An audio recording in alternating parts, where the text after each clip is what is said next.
Clay Electric's 75th annual meeting was held on Thursday, March 28th in Keystone Heights. Nearly 3,000 people attended this year's event.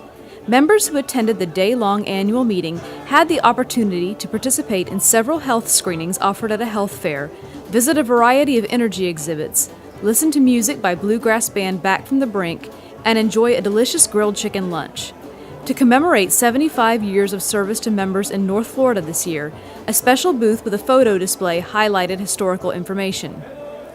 During the afternoon business session in the big tent alongside Highway 100, General Manager and CEO Ricky Davis and Board President John Henry Whitehead spoke to the annual meeting crowd about the co-op's accomplishments in 2012, as well as the hard work and dedication of the co-op's employees. Davis presented the co-op's annual Employee Recognition Award to Paula Cox, District Office Coordinator for the Gainesville District. Cox has worked for the co-op for 21 years and was nominated by several other employees for her excellent customer service. After being entertained by the humor of motivational speaker Al Walker, members walked away with more than 100 door prizes. The winner of the grand prize, a 2005 Chevrolet Colorado truck, was Fred Danauer of Silver Springs.